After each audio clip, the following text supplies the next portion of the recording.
Okay, so this is the Geoboard tool on MathsBot, and I use this loads in lesson also for creating nice tasks as well. So it loads like this, and we've got the line tool selected to begin with. You can change that to points if you wish, or maybe you want rectangles, triangles and so on. There's a whole host of shapes there you can see. If you want these shapes filled, then just press the fill button and then choose your fill colour. So here we've got a lime green filled rectangle.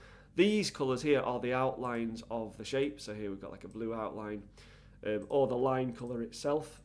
So you've got the line colour, and then this box here is the fill colour, so that's important to realise. You can change the width of the line just by dragging this slider up and down. And if you want a dashed line, just check this box as well. Okay, let's just clear the board a sec. You can have the different styles of lines, so if you want to show that lines are equal, you can have those equal dashes on, up to 3 of those. And then if you're drawing vectors, maybe you want some arrows on the lines, you probably don't want that equals dash on. And you can just have parallel indicators as well, so these are what these arrow buttons here do. So you can create all sorts of angles, vectors, all sorts of diagrams nicely just by toggling these features on and off. Over towards the left, then the last thing, obviously this is all on a rectilinear grid. You can change the scale of it just by dragging in and out. There's also an isometric grid that you might want if you're making, I don't know, sort of 3D representations, of cuboids and whatnot.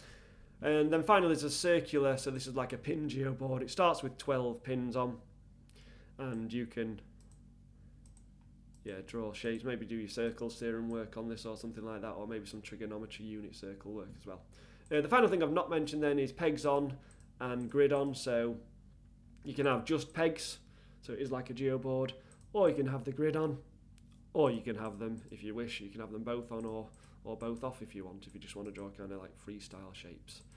Yeah, so that's the geoboard. It's kind of powerful, but it's got lots of little options to explore, so hopefully you'll find it useful.